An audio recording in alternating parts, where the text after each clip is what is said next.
ఏమండి వచ్చింది. ఇదేం చేస్తుందో. మార్కెట్ కెళ్ళి చికెన్ తెచ్చారంటే మధ్యాహ్నం మడతట్టేయచ్చు. ఓహో, అందుకా పొద్దున్నే టిఫిన్ ఎట్లేదు. ఓహో అందుకా నువ్వు పొద్దున్నే పుచ్చకాయ మేపడ్డా. నువ్వెక్కడ తినేస్తావు కంగారుగా మరి. మధ్యాహ్నం గేర్ గట్టిగా వేయాలంటే కడుపు ఖాళీగా ఉండాలి కదా. నువ్వు కిచెన్ లో స్టవ్ ముందు కన్నా హాల్లో టీవీ ముందు ఎక్కువ ఉంటావు. సడన్ గా ఏంటి చికెన్ అంటున్నావు? నేను చేతి నిండావండి, ఈయనకి కడుపు నిండా తిండి కరువయ్యాయి కాబట్టి ఈ రోజుకి టీవీ పక్కన పెట్టి గట్టి పట్టా. అబ్బా, గట్టిగా డిసైడ్ అయినట్టున్నావు ఇలా తిండేటి చంపేద్దామని. తినకపోతే తినిపించి మరీ చంపేస్తా. అయితే నువ్వు మూకుడుతో వేసి మసాలాలు నూరే, నేను వెళ్ళి ముక్కలు కొట్టించుకొచ్చేస్తాను. డొక్కలు పగిలిపోయినా తినేద్దాం. తింటే పక్కన వేయాల్సిందంతే. దుప్పటి ముసుగు కూడా ఎట్టేద్దాం. అయ్య బాబోయ్, మీ అనురాగం చూస్తుంటే ఇప్పుడే కడుపు నిండిపోతోంది. మధ్యాహ్నం అన్నం అరుగుతుందో లేదో. ఎటకారమా?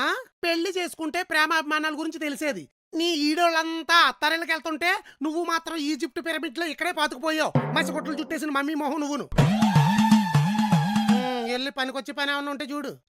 పనికొచ్చే పని అంటే గుర్తొచ్చింది బా. నీకు ఫైర్ డిపార్ట్మెంట్ లో తెలిసిన వాళ్ళు ఎవరైనా ఉన్నారా? ఏం లేదు బా, మా ఫ్రెండ్ సాజాకి ఫైర్ డిపార్ట్మెంట్ లో జాబ్ చేయాలని ఉందంట బా. సారీ, ఆడవాళ్ళకి ఎవరు? మీకు మంటలు ఎట్టడం తప్ప ఆరపడం తెలియదు కదా.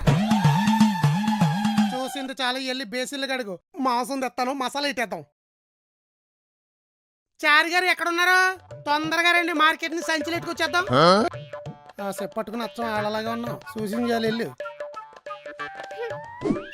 అబ్బో, బోనసులు పెట్టి బంగారాలు కొనలే కానీ నువ్వు మాత్రం చీరలు సింగారించుకుని బా కోసం కూరలు చేస్తున్నావు. పెళ్లి కాని పిల్లకి పెళ్ళైన పెళ్ళానికి తేడా అదని కిళ్ళి మొహం.